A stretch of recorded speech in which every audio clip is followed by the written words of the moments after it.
எசையா 41:10. நீ பயப்படாதே,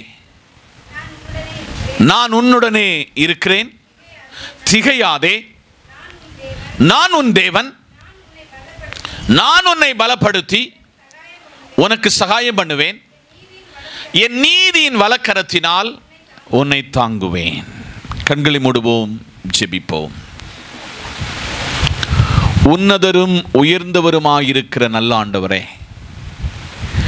என் நீதியின் வலக்கரத்தினாலே உன்னை தாங்குவேன் என்று சொன்னவரே, இந்த வார்த்தையின் மறைப்பொருளை வெளிப்படுத்தி தாரும்.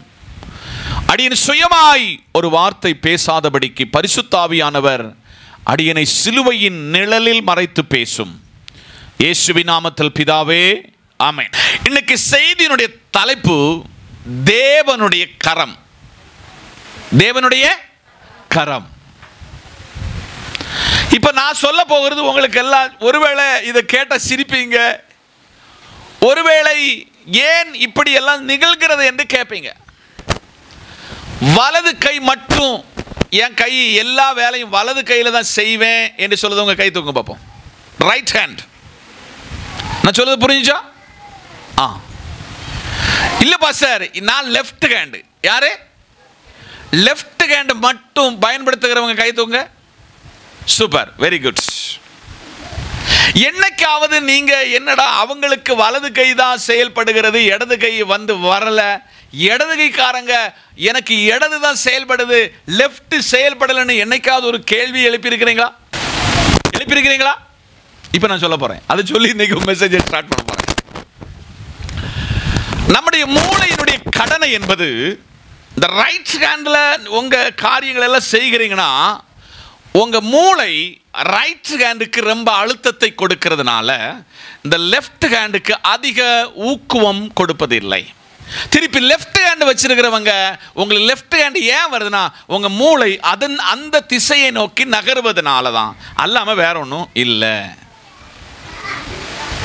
நம்பர் 2, நீங்க சின்ன குழந்தைகளா இருக்கும் பொழுது, கவனமா கேட்கணும், நீங்க சின்ன குழந்தைகளா இருக்கும் பொழுது நீங்க ஒரு ரோட கிராஸ் பண்ணவோ ஒரு வழியை கடந்து போவதற்கு அந்த நாலேஜ் இல்லாத காலத்துல உங்க அப்பா உங்க அம்மா உங்களை எந்த கையில பிடிச்சு கூட்டிட்டு போவாங்க?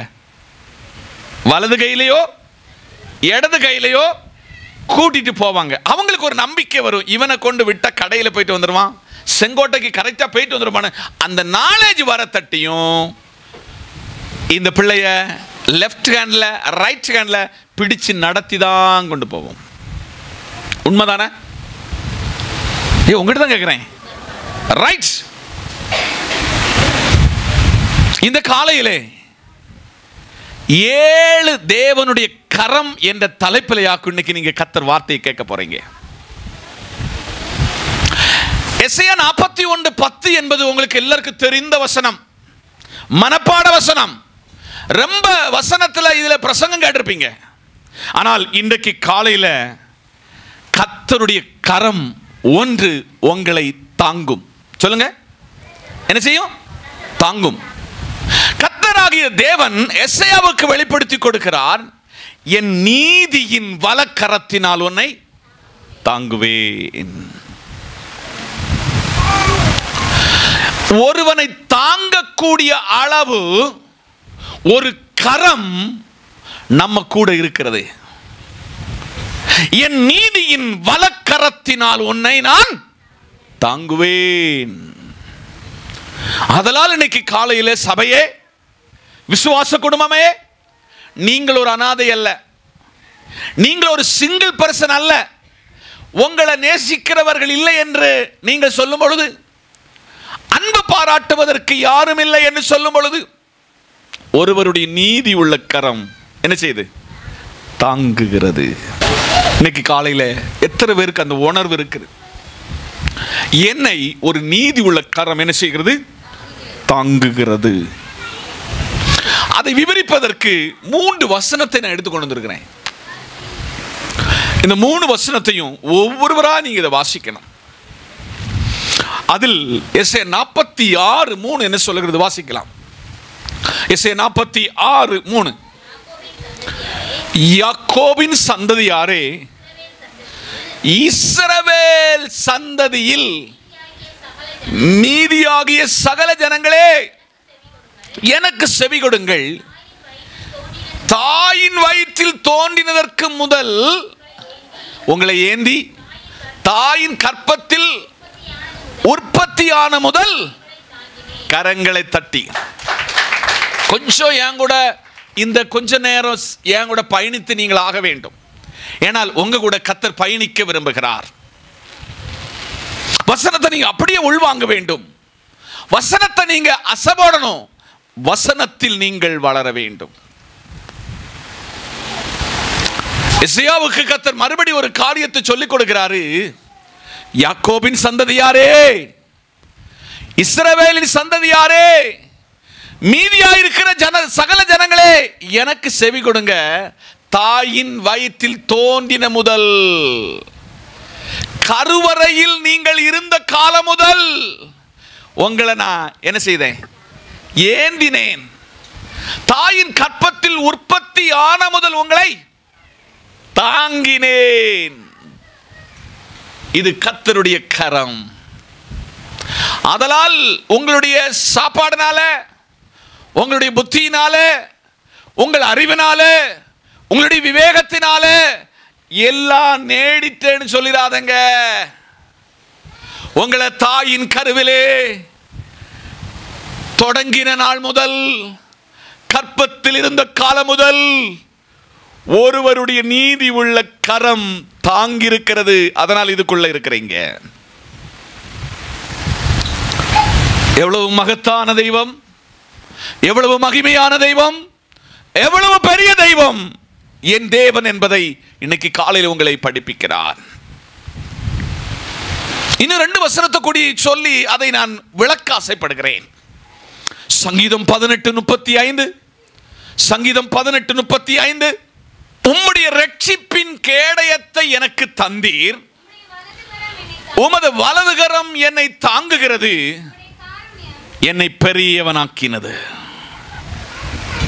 இன்னைக்கு நீங்க எல்லாம் பெரிய ஆள் ஆயிட்டீங்க. இன்னைக்கு தேவன் உங்களை ஆசீர்வதிச்சிட்டாரு, உங்களை கனம் பண்ணிட்டாரு. ஏன் தெரியுமா? உம்முடைய ரட்சிப்பினுடைய கேடகம் எனக்கு நீங்க தந்தீங்க. உங்க வலதுகரம், சொல்லுங்க, உங்க வலதுகரம் என்னை தாங்கினது.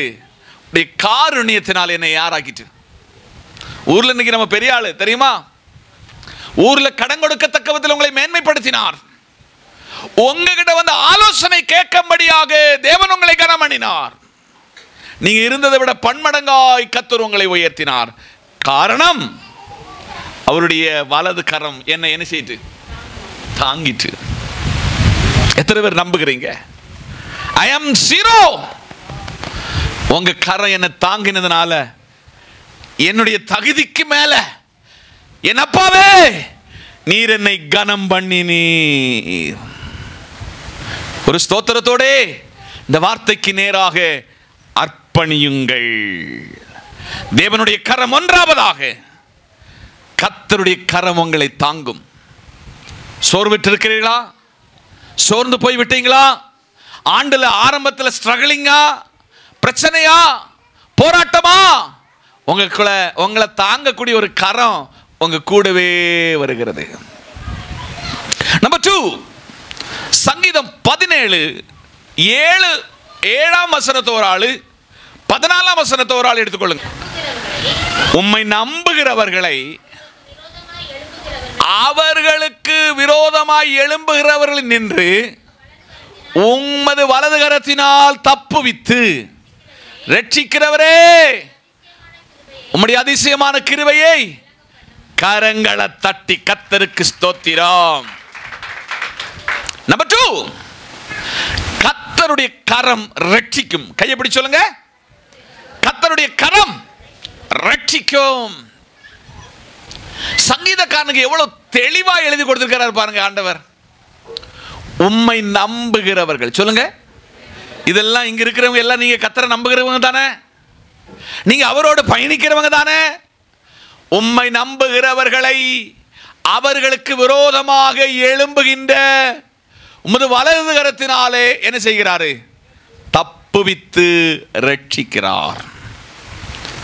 உங்களுக்கு விரோதம் ஆயிரங்கள் ஆயிரங்கள் பல குற்றச்சாட்டுக்களை வைக்கலாம், எழும்பலாம், நேருக்கு நேராக போராடலாம். ஆனா உங்களை ரட்சித்த ஆண்டவர் சொல்லுதாரு, உங்களை என் கரம் தப்புவித்து உம்முடைய அதிசயமான கிருபையை விளங்க பண்ணுவார். எத்தனை பேருக்குள்ள அந்த நம்பிக்கை இருக்கிறது? என்னை ரட்சித்து இருக்கிறார், அவர் கரந்தா என்னை ரட்சிச்சிச்சு. இந்த தாலுகாவில், இந்த மாவட்டத்தில், இந்த மாநிலத்தில் எத்தனையோ பேர் இருந்து என்னை ரட்சித்தீரே. உங்க கரம் எவ்வளவு பெரியது. டாஸ்மாக் கடையில் நிற்கிறவன், தேவனுக்கு பிரியமல்லாத இடத்துல நிற்க வேண்டியவன், என்னை ஒரு ஆலயத்தில் கொண்டு வந்து அழகு பார்க்கிறீரே, உமக்கு ஸ்தோத்திரம். அதுக்கு உங்க கரம் என்னை ரட்சித்ததற்காக உமக்கு நன்றி. சங்கீதம் 17:14 திருப்பிக் கொள்ளலாமே. மனுஷனுடைய கைக்கும் இம்மையிலே தங்கள் பங்கை பெற்றிருக்கிற உலக மக்களின் கைக்கும் உமது கரத்தினால் என்னை தப்புவியும். அவர்கள் வயிற்றை உமது திரவியத்தினால நிரப்பினீர். அவர்கள் புத்திர பாக்கியத்தினால் திருப்தி அடைந்து தங்களுக்கு மீதியான பொருளை கரங்களை தட்டி கரங்களை தட்டி. நம்மளை எங்கெல்லாம் தப்புவிக்கிறாரு பார்த்துக்காங்க. அவருடைய கரம் ரட்சித்ததுனால மனுஷன் கைக்கு நம்மளை என்ன செய்தாரு? தப்புவிக்கிறாரு. உங்கள்கிட்ட நேரடியாக பார்த்து நல்லா சிரிப்பாங்க. ஆனால் நீங்க ஒரு புதிய வாகனம் எடுத்துட்டாலோ, புதிய காரியத்தை செய்துட்டாலோ, அவங்க முகம் உங்களுக்கு காட்டி கொடுக்கும். மனுஷனுடைய கைக்கும் இம்மையில் தங்கள் பங்கை பெற்றிருக்கிற உலக மக்களுடைய கைக்கும் உங்களை என்ன செய்வாராம்? தப்புவிப்பாரு. அல்லேலூயா. அவர்கள் வயிற்றில் உமது திரவியத்தினாலே உங்கள் எல்லாரையும் ஆண்டவர் நிரப்புவார். அவர்கள் புத்திர பாக்கியம் உள்ளவர்களாக திருப்தி அடைவார்கள். தங்கள் மீதியான பொருளை தங்கள் குழந்தைகளுக்கு என்ன செய்வாரு?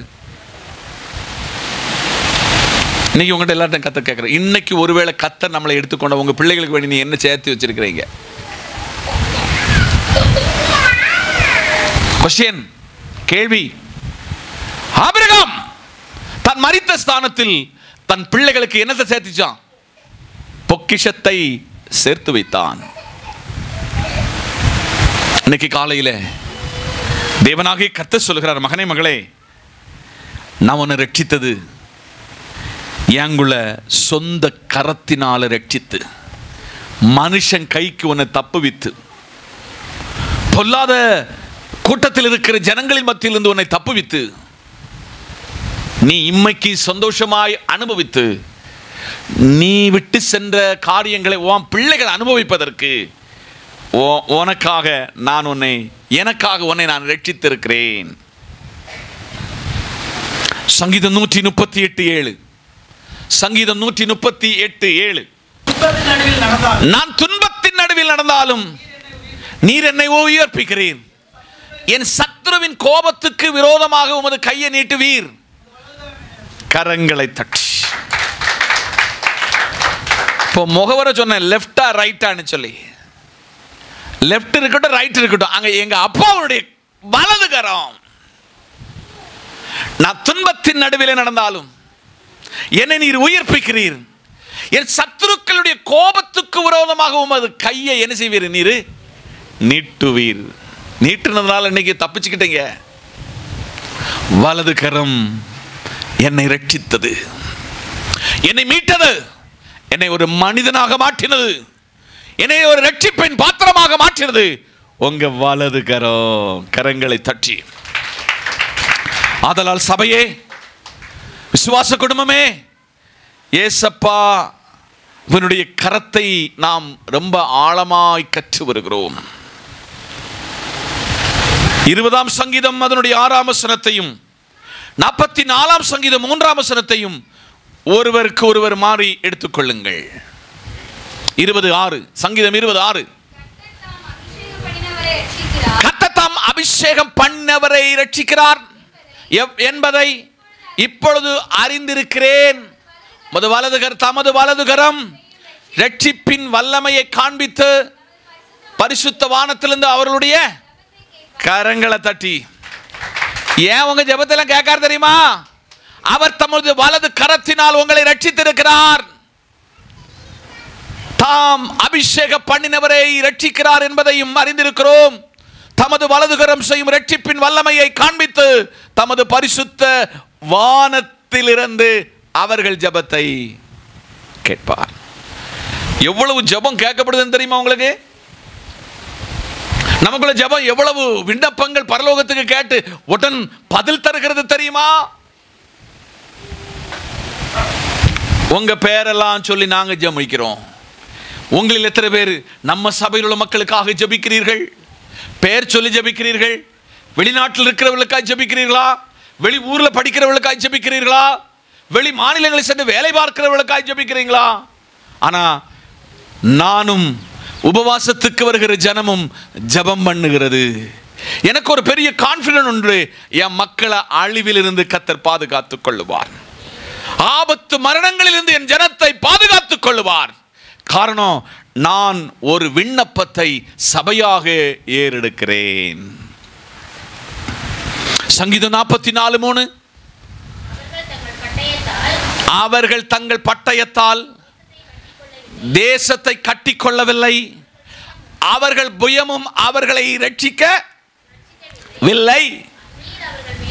பிரியமாயிருந்தபடியால் உம்முடைய வலதுகரம் உம்முடைய புயமும் அவர்களை ரட்சித்தது. கரங்களை தட்டி அல்லேலூயா. இப்போ நம்ம எல்லாம் சொல்லுவோம், நான்லாம் ஆண்டவர் இந்த இடத்துல கேட்ட ரட்சித்தாரு, நான் அப்படி தீவிரமாக வந்துட்டேன், அப்படி ரட்சிச்சுட்டாருன்னு இல்லை. உங்களை ரட்சிக்க வைத்ததும் இந்த இடத்துல உட்கார வச்சது அவரு. இனிமேல் அப்படி நினைச்சக்கூடாது, சொல்லவே கூடாது. என்னை ரட்சித்தவர் எப்படி ரட்சித்திருக்காரு பாருங்க. அவர்கள் தங்கள் பட்டயத்தால் தேசத்தை கட்டிக்கொள்ளவில்லை, அவர்கள் புயங்கள் அவர்களை ரட்சித்ததும். எனக்கு நல்ல தெம்பு இருக்கிற நல்ல உணர்வு இருக்கிற பலம் இருக்கிற காலத்தில் நான் இயேசுவை கண்டுகொண்டேன். இல்லை, உங்களை அவர் தாயின் கருவிலே ரட்சித்துட்டாரு. உங்களை சில உபாதிகளினால பிரச்சனைகளினால நீங்க வீணைங்க, அந்த இடத்துல தூக்கி எடுத்தாரு. நீர் அவர்கள் மேல் பிரியமாய் இருக்கிறபடியால் உம்முடைய வலதுகரமும் உம்முடைய புயமும் உம்முடைய முகத்தின் பிரகாசமும் அவர்களை ரட்சித்தது. சில நேரத்தில் நம்ம முகம் போற போக்க பார்த்தா நமக்கு தெரியும். முகம் வேறுபாடும், நாடி வேறுபடும். ரட்சிக்கப்பட்டவனுடைய முகமும் மாறக்கூடாது, நாடியும் மாறக்கூடாது என்பதை இந்த காலையிலே பரிசுத்த ஆவியானவர் சபையோடு படிப்பிக்கிறார். 108 சங்கீதம் 6 உமது பிரியர் விடுவிக்கும் பொருட்டு ரட்சித்து. கரங்களை தட்டி. அவரு ஜெபத்தை எல்லாம் கேட்பாரு, உண்மைதான். ஆனா ரட்சிக்கப்பட்டவனுடைய ஜெபம் தான் கேட்பாரு. ஹலோ, நம்ம சபையில் ரொம்ப பேர் வாரீங்க, ரட்சிக்கப்பட்டவங்க மனசாட்சிக்கு உங்களுக்கு தெரியும். ரட்சிக்கப்பட்டவனுடைய குணாதிசயங்கள் வேறு, ரட்சிக்கப்பட்டவனுடைய அபிஷேகம் வேறு, ரட்சிக்கப்பட்டவனுக்குள்ள இருக்கிற பரிசுத்த ஆவியானவர் வேறு. உமது பிரியர் விடுவிக்கப்படும் பொருட்டு உமது வலது கரத்தினால் என்னை ரட்சித்தீரே. அப்படி ரட்சித்த ஒருவன் கொண்டு போகிற ஜெப விண்ணப்பங்கள் கேட்கப்படும் என்று சொல்லப்படுகிற ஒரே புத்தகம் இந்த வேதாகமம். மூன்றாவதாக யாத்ராகமம் 33:22. என் மகிமை கடந்து போகும் பொழுது நான் உன்னை என் கண்மலை வெடிப்பில வைத்து நான் கடந்து போக மட்டும் கரங்களை தட்டி. நம்பர் 3, அவருடைய கரம் நம்மளை மூடிக்கொள்ளுமா. உங்க கையை ஒன்று பாருங்க, இந்த கையினால என்னத்தை மூட முடியும்? எல்லாத்தையும் கேட்குறேன், இந்த கையினால நீங்க என்னத்தை எல்லாம் மூடுவீங்க? வேணா நீங்க ஒரு லட்டு இந்த சபையில் தந்தா இதை மூடி வேணா இப்படி கேட்டுக்கலாம். ஒரு லட்டை உங்களால் என்ன செய்ய முடியும்? மூட முடியும். 2 முட்டாய மூட முடியும். ஒருவேளை கூடி மிஞ்சி போனா இங்க தருகிற ஒரு கேக்கை என்ன செய்ய முடியும்? மூட முடியும்.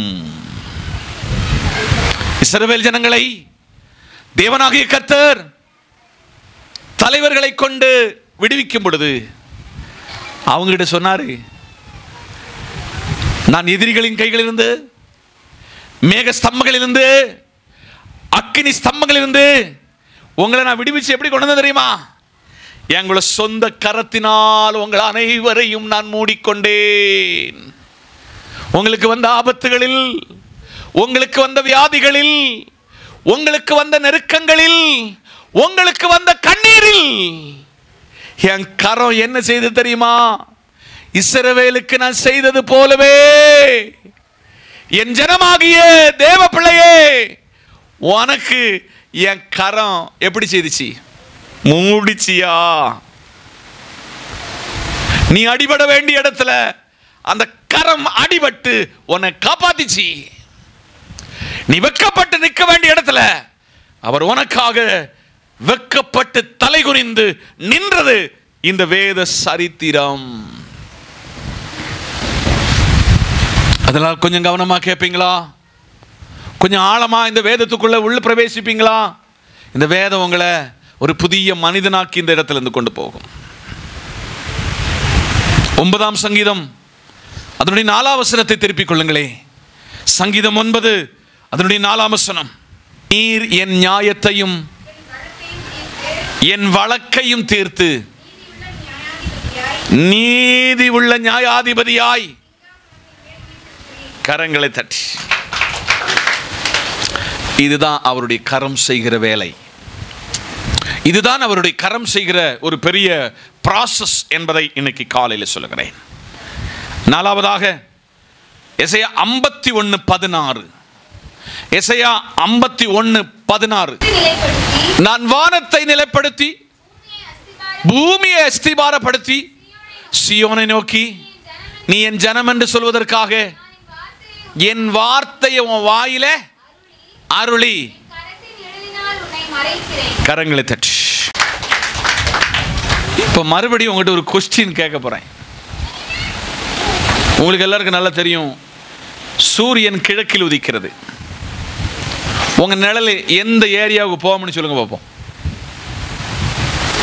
கிழக்கில் சூரியன் உதிக்கிறது. உங்க டைரக்ஷனை நேர ஆப்போசிட் நிறுத்தினா இந்த நிழல் எங்க போகும்னு சொல்லுங்க பார்ப்போம். ப்ளீஸ் கொஞ்சம் கூட உள்வாங்குங்க. எனக்கு இங்க வந்து கிழக்கு இங்கன்னு தெரியும். இப்போ இங்க உள்ள சின்ன பிள்ளை கேட்ட எங்க போற? கிழக்க போறேன். இன்னைக்கு காலையில் உங்ககிட்ட சொல்லுதேன், நீங்க கிழக்கில் உதைக்கிற சூரியன் உங்க நிழல் இப்படி நின்னா எந்த டைரக்ஷன்ல போகும்னு சொல்லுங்க பார்ப்போம். உங்ககிட்ட தான் கேட்கேன். அந்த அந்த திசைக்குள்ள பேர் சொல்லுங்க. எஸ், கரங்களை தட்டி.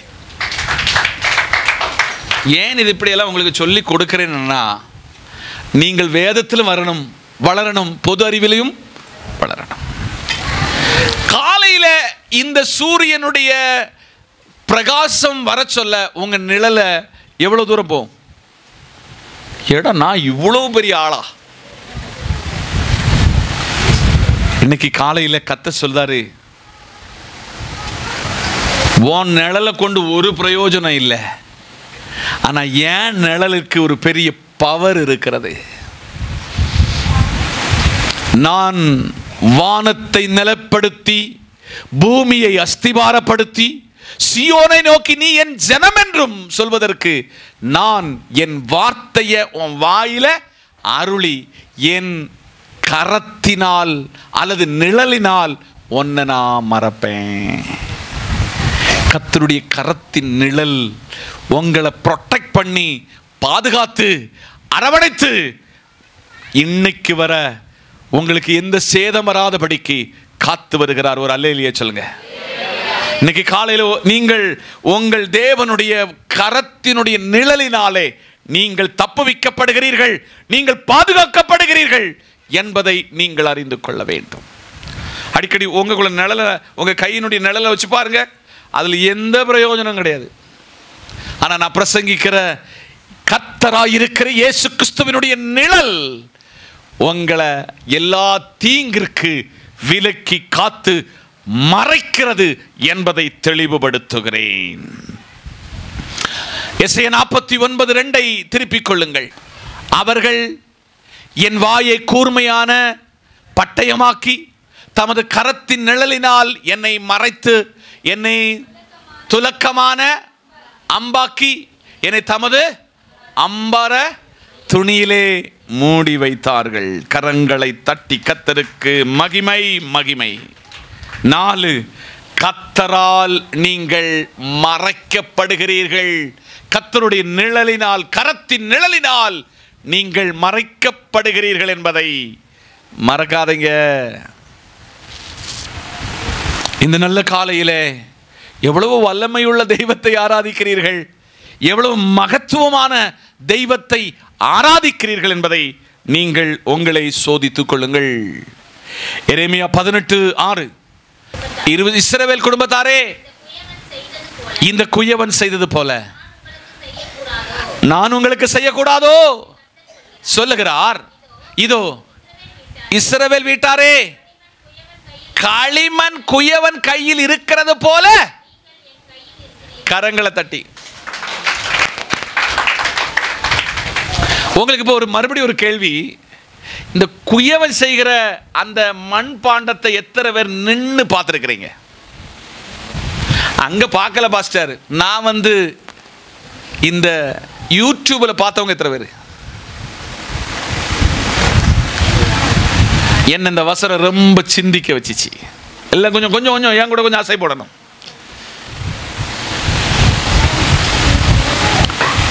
இந்த குயவனுக்கு பயங்கர அந்த மண் பாண்டத்தின் மேல ரொம்ப ரைட்ஸ் இருக்கு. அவனே போய் இந்த மண்ணை குலைக்கிறான், அதை பதமிடுகிறான். அடுத்து அவனுடைய சொந்த கைக்கு இந்த பாத்திரம் அடங்கி போகும். பார்த்துருக்கீங்களா? இந்த 2 விரல்ல அப்படியே அவன் அப்படி வடிவமைக்க சொல்ல கம்ப்யூட்டர் கூட என்ன செய்யாது, அந்த வடிவை கொடுக்காது. இதெல்லாம் ரெடி பண்ணி ஒலையில வச்சாச்சு. அவன் அதை இப்படி சுண்டுவான். என்ன செய்வான்? சுண்டி அவனுக்கு ஏற்றபடி வரலன்னா உடைச்சு போட்டுருவான். பார்த்ததுண்டா? எங்க ஊர்ல ஒரு பெரிய ஒரு அது என்ன சொல்லுவோம், கூட மாதிரி இருக்கிறதுல அன்பு சகோதரர்கள் வருவாங்க. வேணும்னு அதை வாங்கல, அவனுடைய சுமையை குறைக்கிறதுக்கு சிலவங்க கை கொடுப்பாங்க. இன்னைக்கு காலையில அந்த வசனத்துல நான் கொஞ்சம் காரியம் உங்களுக்கு படிப்பிக்க போறேன். தம்பிமார் அதை ஸ்கிரீன்ல போடணும். இஸ்ரவேல் குடும்பத்தாரே, இந்த குயவன் செய்தது போல நான் உங்களுக்கு செய்யக்கூடாதோ? அவன் எங்கெல்லாம் நெளிக்கணுமோ, எங்கெல்லாம் அதை டெவலப் பண்ணணுமோ, அவன் அந்த ஒலையில வச்சே கிளியர் பண்ணி அடுத்து அதை வேக வச்சு சுண்டிட்டு அது வேண்டாதன தூக்கி தோற எறிஞ்சிருவான். எங்க அப்பா சொல்லுதாரு, என் கரத்துக்கு ஒரு பெரிய அபிஷேகம் இருக்கிறது. இஸ்ரவேல் குடும்பத்தாரே, இந்த குயவன் செய்தது போல நான் உங்களுக்கு செய்யக்கூடாதோ என்று கர்த்தர் சொல்கிறார். இதோ இஸ்ரவேல் வீட்டாரே, களிமண் குயவன் கையில் இருக்கிறது போல நீங்க யார் கையில் இருக்கிறீங்க? ஆனா அவன் உடைச்சு போட்டுருவான், நான் உருவாக்குவேன். நான் உங்களை மேன்மைப்படுத்துவேன், உங்களை கனம் பண்ணுவேன். நான் அவன் உடைச்சு போட்ட மாதிரி நான் உடைச்சு போட மாட்டேன். நான் வேமநல்லூரில் சொன்னேன், இந்த 7 மணி முதல் 8:15 வரை இந்த ஆராதனை இருக்கிறீங்க. நீங்கள் இங்கே இருக்காவிட்டால் நீங்கள் 9 மணிக்கு செங்கோட்டில் உள்ள டாஸ்மாக் கடைக்கு வந்து நிற்பீங்க. ஆண்டவர் உங்களை அதிலிருந்து அவர் கரம் தப்புவித்து உங்களை இந்த இடத்துல வைத்திருக்கிறது. திருப்பி சொல்லுகிறேன், சகோதரமாரே, சகோதரிமாரே, இன்னைக்கு நீங்க எங்க எல்லாமோ இருக்க வேண்டியவங்கள உங்க பாடுகளை எல்லாம் விட்டுட்டு உங்களை இங்க ஏன் கொண்டு வச்சிருக்கிறா தெரியுமா? ஒரு குயவன் கையில் இருக்கிறீங்க. குயவன் விரும்புகிறபடி நீங்க நடந்தால் உங்களை பிரயோஜனம் உள்ள ஒரு மண் பாத்திரத்தை போல அவர் பயன்படுத்த முடியும். அதான் பிரசங்கியார், பழைய பிரசங்கியார் சொல்ல, மண்ணாங்கட்டி மாப்பிள. யாரு யாரு மாப்பிள? இது மண்ணு. நல்லா புரிஞ்சுக்கணும். நீங்க என்னதான் ஓடினாலும் சாடினாலும் நீங்க புரிஞ்சுக்கணும், இந்த சரீரம் மண்ணுக்குள்ள போகுங்கிறத மறக்க கூடாது. மண்ணு என்பதை மறக்காதீங்க. என்னை அதை சிந்திக்க வச்ச 2 வசனத்தை கூட உங்களுக்கு சொல்லியிருந்தேன். எசையா 64:8, இப்பொழுதும் என் கர்த்தாவே, நீர் எங்களுடைய பிதா, நாங்கள் களிமண், நீர் எங்களை உருவாக்குகிறவர். கரங்களை தட்டி. எத்தனை பேருக்கு நம்பிக்கை இருக்கிறது? உங்களால உங்க முகத்தினுடைய ஷேப்பை மாத்திட முடியுமா? உங்க கையினுடைய அளவை கூட்டி குறைச்சிட முடியுமா? உங்க உயரத்தை பாருங்க. அப்ப யூடியூப்ல நீ இந்த எக்ஸசைஸ் பண்ணா, இது இப்படி திரும்பினா, இது இப்படி திரும்பினா, நீங்க 1 அடி உயர்ந்துருவீங்க. 1 இன்ச்சு கூடி வளர முடியாது.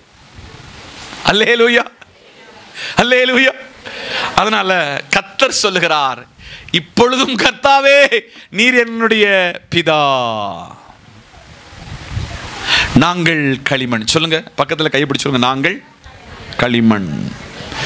எவ்வளவு பட்டு போட்டாலும், எவ்வளவு பேண்ட் சூட்டு கோட்டு போட்டாலும் களிமண். நம்ம யாரு? மறக்க கூடாது. இந்த களிமண் என்கிறத யாரெல்லாம் மறக்கிறீங்க, அப்போ நான் என்கிற மேட்டிமை வரும். நீர் எங்களை உருவாக்கினீர். எத்தனை பேர் சொல்லுங்க, ஆண்டவரே, நீங்க தான்ப்பா என்னை உருவாக்குறீங்க. நாங்க அனைவரும் உங்க கரத்தினுடைய காட்ஸ் நம்மளை கிரியேட் பண்ணியிருக்கிறாரு. அவர் நம்மளை உருவாக்கி இருக்கிறாரு. எசையா 49:16 கூட வாசிக்க பார்ப்போம். எசையா 49:16, இதோ என் உள்ளங்கையில் உன்னை வரைந்திருக்கிறேன், உன் மதில்கள் எப்பொழுது என் முன்னாக. அப்ப எவ்வளவு பெரிய தெய்வம் நம்ம தெய்வம். உருவாக்கி அவர் உள்ளங்கையில் நினைச்சிருக்கிறாரா? இப்ப எல்லாரும் உங்க உள்ளங்கையை பாருங்க. உங்க உள்ளங்கையால சில நேரத்தில் எண்ணெய் ஊத்தி இந்த எண்ணெய் இந்த உள்ளங்கையில் நிற்காம எங்க போயிரும்? அடிக்கடி சொல்லுவோம், இந்த கை ஓட்ட கையா. இது என்ன செய்யாது? எவ்வளவுதான் உழைச்சாலும் என்ன செய்யாது. இன்னைக்கு இந்த கையை பார்த்து சொல்லுங்க, இதை போல ஒருவருடைய உள்ளங்கை என்ன வரைஞ்சிருக்கு. நான் எங்கெல்லாம் ட்ராக் விலகுவேன், எங்கெல்லாம் தடுமாறுவேன், எங்கெல்லாம் பொய் சொல்லுவேன் என்கிறது அந்த உள்ளங்கைக்கு தெரியும். இன்னைக்கு எந்த மனநிலையில் நீங்க வந்தீங்கன்னு எனக்கு தெரியாது, ஆனா உங்களை புடமிட்டு கொண்டிருக்கிறார். உங்களுடைய தேவன் யாருடைய கரம் என்பதை உங்களை சீர்படுத்தி கொண்டிருக்கிறார். உங்களை நீங்க இல்லாம ஒரு புதிய அனுபவத்துக்குள் அழைத்துக் கொண்டு போகிறார். இன்னைக்கு காலையில 2 காரியம் சொல்லி போக முடிக்க போறேன். 1 நாளாகமம் 19:12, சீரியர் பலங்கொண்டால் நீ என்னை எனக்கு துணை நில், உன்னை பார்க்கிலும் அம்மோன் புத்திரர் கரங்களை தட்டி. நான் அந்த சரித்திரத்துக்கு போகல, சீரியர்கிட்டையும் போகல, அம்மோனியர்கிட்டையும் போகல. ஆனா கர்த்தர் சொன்ன ஒரு வார்த்தை உங்களுக்கு சொல்ல போறேன். பலன் கொண்டால், அம்மோன் புத்திரரால் பலன் கொண்டால் நான் உங்களுக்கு யாரா இருப்பேன்? நான் உங்களுக்கு துணை. இன்னைக்கு பக்கத்தில் கைப்பிடிச்சு சொல்லுங்க, உலகத்தில் யார் துணைனாலும் உங்களை விட்டு ஓடி போயிடுவான். பாஸ்டர், செத்தாலும் உங்க கூட தான் சாடுவேன், சாகு வரை இந்த சபையில் தான் இருப்பேன். என்ன பிடிச்சு பெடலியை பிடிச்சு தள்ளினாலும் இந்த காம்பவுண்டை விட்டு வெளியில, இது உலகம். ஆனா அவர் சொல்றாரு, பலன் கொண்டு நான் உனக்கு உன் மூச்சு இங்கிருந்து விட்டெடுத்தும் நான் உன்னை கொண்டு எங்க கொண்டு வருவேன்?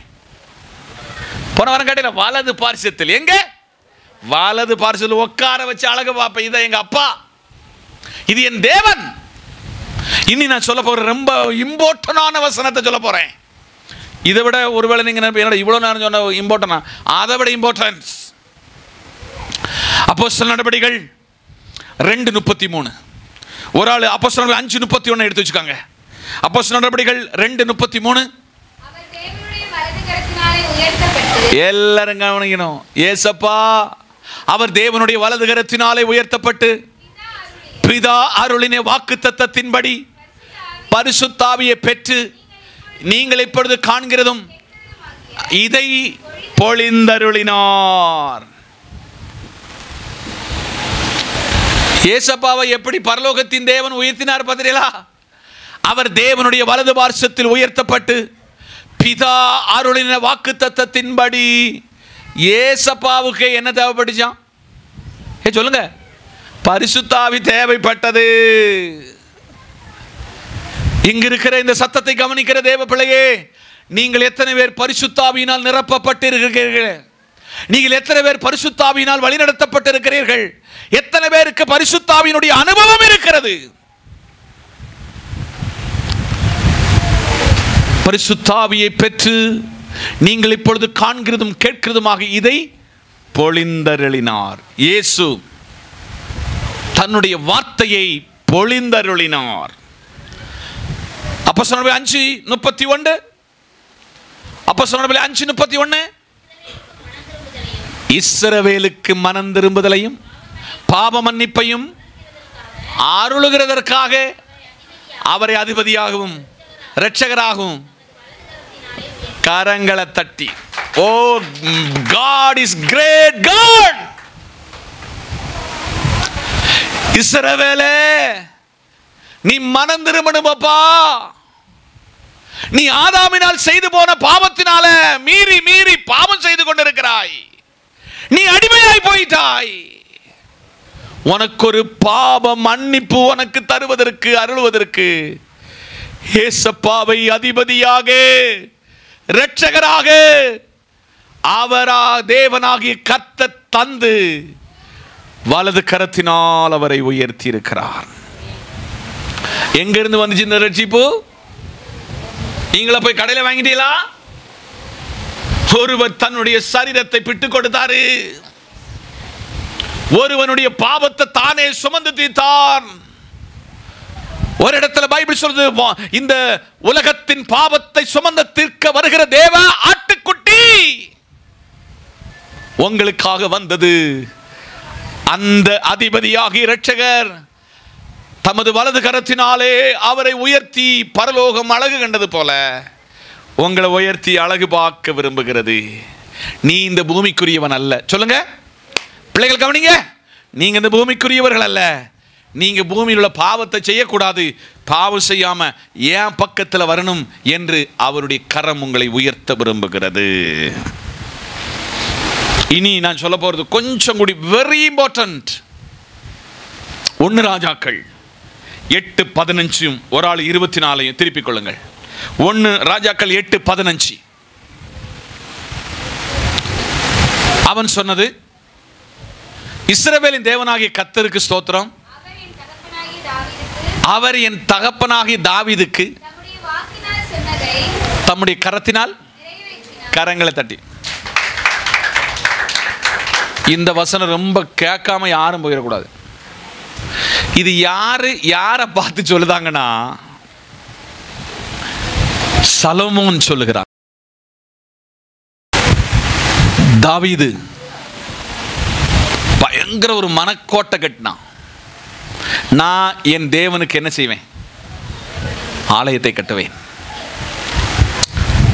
தாவீது ஒரு இடையனா இருக்க சொல்ல இந்த கர்த்தரை கண்டான். அவனை ஆண்டவர் உயர்த்தி பார்த்தார். அவனுக்கு ஒரு ஆசை, நான் யாருக்கு என்ன கட்டணும்? தேவனுக்கு ஒரு ஆலயம் கட்டணும். அப்போ கர்த்தர் அவங்ககிட்ட சொன்னாரு, எப்பா உன் ஆசையெல்லாம் ரொம்ப சூப்பர், உன் ஆசையெல்லாம் தி கிரேட், எக்ஸலண்ட். ஆனா உன் கரத்தை ஸ்டடி பண்ண உடனே உன் கரம் இரத்த கரை புரண்ட கரம். அதனால நீ எனக்கு என்ன செய்யக்கூடாது? ஆலயத்தை கட்டக்கூடாது. உன் பையன் இருக்காமல சலமோ, அவன் எனக்கு ஆலயத்தை கட்டுவான். அவன் சொன்னது இஸ்ரவேலின் தேவனாகிய கர்த்தருக்கு ஸ்தோத்திரம். அவர் என் தகப்பங்கிட்ட என்னதுனால சொன்னாரு? சொல்லுங்க. வாக்கினால், தம்முடைய கரத்தினால் செய்தாரு. நீங்க பலருக்கு வாக்குறுதி சொல்லுவீங்க, பிரதர் நான் நல்லா ஆயிட்டோம்னா அதனுடைய பங்கு யாருக்கு தருவேன்? நீங்க பெரிய அளவில் போனாலும் அவன் நினைச்சுக்கிட்டே இருப்பான், இவன் சொன்னாமல என்னைக்கு தருவான்? தரவே மாட்டான். எங்க அப்பா வார்த்தையில சொன்னதை என்னத்துல செய்து காட்டினாரு? கரத்தினால். தேவாலயம் கட்டி எழுப்பப்பட்டது. சலமோன் அந்த ஆலயத்தில் சொல்லி ஜெபிக்கிறான், என் நாமம் தரிக்கப்பட்ட என் ஜனங்கள் தங்களை தாழ்த்தி தங்கள் பொல்லாத வழிகளை விட்டு என்கிட்ட திரும்பினா அவங்க தேசத்துக்கு.